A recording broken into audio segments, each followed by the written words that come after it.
In this video, I'm gonna find out what the smallest and largest Lego piece is, but little do I know, it's not what I think. Let's go. Okay, so I don't actually know what the smallest Lego piece is, and if I took a guess, I would probably be wrong. So I posted on my Instagram asking what you thought was the smallest Lego piece, and we had some interesting answers. Like, really interesting. So let's look at those right now. So the most common answer I got was studs, the classic stud piece. This piece is great. You can do so many things with it. Like if you take a bunch of transparent ones, you can make water. Or you can put it in between the studs of a plate and then get the cops called on you. Maybe I should stay away from the illegal building techniques. You can also use it to make some cool looking modern art or a stoplight, or use it as a doorknob on a door or a barbershop sign. If you have a minifig hold a tan one, it looks like a chicken nugget. Another small piece is the hot dog. But as a cultured man of class, I like to refer to this as the glizzy. Not only can this be used as a delicious food item, but you can make a palm tree with it. I'm not capping, people. I didn't think about it, but the minifig hand is also a small piece. Not too much you can really do with it though, other than use it as a hand. You can stick it onto the legs of a minifigure though, and make this. If you have 4, you can connect them all together like this, or if you have even more, you can build a giant flexible wall. Shout out to my boy Dan. Check out this video where I talk about different ways you can use minifig hands, as well as other minifig parts. Okay, also the wands from the Harry Potter sets are surprisingly small. I like to use these myself when I make the legs on a table, or even just as drumsticks. Horn pieces are also super small. I hardly ever use these, but I'm guessing you can use them as horns? Yeah, no kidding, Ty. You can also make a small table out of these, or you can use it as a small knife. If you see this guy running at you, get away as fast as possible, then call 911 because he also builds illegally. There's some pieces that are just so small, you can't really do anything with them. For example, this crown piece that you can find on the hair pieces of certain female minifigs. It's got such a small connection on it that it's kind of hard to use. Coin pieces are also pretty small. This ring's also pretty small, and this bucket handle. I made a chair using 2 of them, and it looks like this guy's brain is pretty small as well. Also this flame piece. It pretty much just serves one purpose, and that is to look like a flame. It's pretty fire though. If you take a bunch of these and place them down, I guess you can make lava. It might be a cool way to recreate the ending of Star Wars and the Revenge of the Sith. Oh wait, hold on people, I just realized something.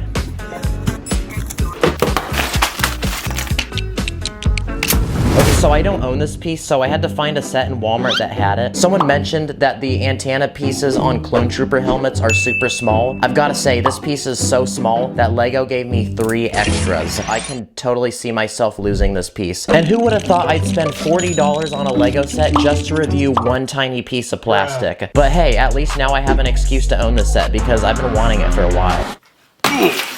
Oh crap. And comparing these pieces that y'all voted for, I think this antenna piece might be the smallest. So, it looks like the antenna wins this round. Wow, I feel like I'm a judge for American Idol. I've never really stopped to think like what the smallest Lego piece was, so this is kind of like an educating experience for me. Okay, so I read some forums, and it looks like one of the biggest Lego pieces made is this boat hull, which comes from a 2007 Lego City set. So I'm on Bricklink, which is an online store to buy Lego, and this thing goes for a whopping $100. Oh my gosh. I can buy 18 crispy chicken sandwiches from McDonald's for that much money. But hey, it's for content, people. Okay, so a few days later, it arrived on my doorstep, and wow, this thing is huge. I mean, it looks like a giant loaf of bread. It even makes my 32 by 32 base plate look small. But to be honest, this one piece alone is kind of boring as it is. So to spice it up a little, I'm gonna time myself for 1 hour and see what I can add to it. I don't know what I'm doing, people. Here we go.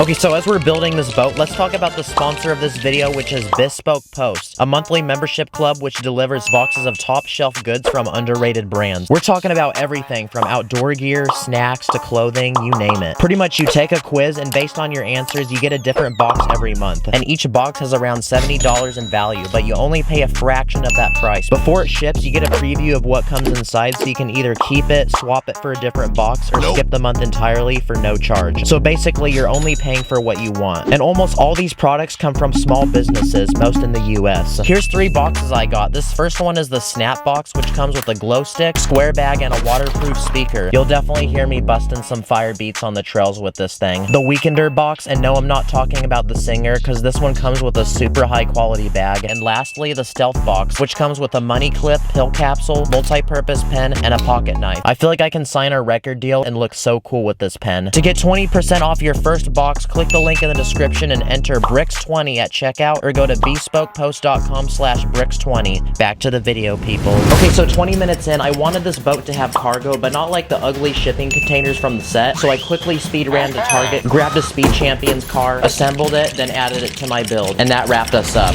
Okay, so with the time I was given, here's what I have. This is a very expensive boat because it's transporting some really expensive cars, like this Lamborghini Countach and this Toyota Supra. I was impressed how I got to fit 2 Speed Champion sets in just this one space. I also included some security guards just to make sure no seagulls poop on the cars. The Minifigs didn't actually want me to tell you guys this, but they are smuggling some illegal building techniques on deck. I think they're gonna have to go to jail now. So I measured this thing and it's over 2 feet long and 7 inches wide. Like, I find it so interesting how LEGO would just make a piece this big. Like, sure, the original set this came in only had 641 pieces, but one of those pieces alone is something that could take an extra 200 pieces to make. Like in this pirate set, the hull is built entirely with LEGO bricks, which makes me realize maybe they kept this one in one piece so it can float. After all, LEGO isn't really waterproof, so we're gonna put this to the test, people. Will it be able to float and handle some waves? Let's see.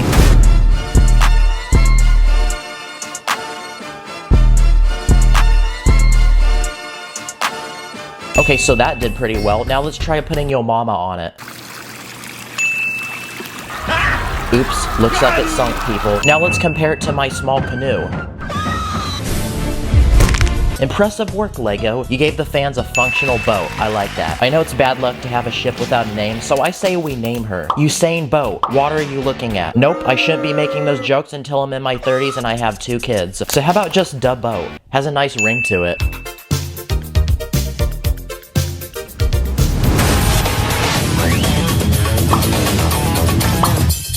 Okay, so I know that LEGO makes Duplo bricks, which are a lot bigger than normal LEGO bricks, but I went to the arts and crafts store and I found these containers that look like giant LEGO pieces. Could this be considered a LEGO piece? I guess, because if you buy multiple, I'm pretty sure they interlock like real LEGO. But what is it like to step on this? I wonder. Let's hope we don't crack the plastic. That held up pretty nice. Now let's try the head. What an absolute Chad. Didn't take any hits. Comment below what we should name this guy. I'm gonna be honest though, I feel like this was kind of a dumb purchase, but I did it for content, guys. Also, I don't know if I want this head in my room, because every time I walk in, there's just gonna be this creepy LEGO face looking at me. A man has fallen into the river in Lego City. Okay, people, comment below what your favorite part of the video was. I spent money on this episode, so give it a like. We're a quarter way to 1 million subscribers, so thank you for the support. Also, my boy Brandon is back on YouTube, so watch his new banger video that I helped film with him. Catch y'all in the next one. Stay spicy, my bros. Woo! Get ready to rock and roll! Like and subscribe! Like and subscribe! Like and subscribe!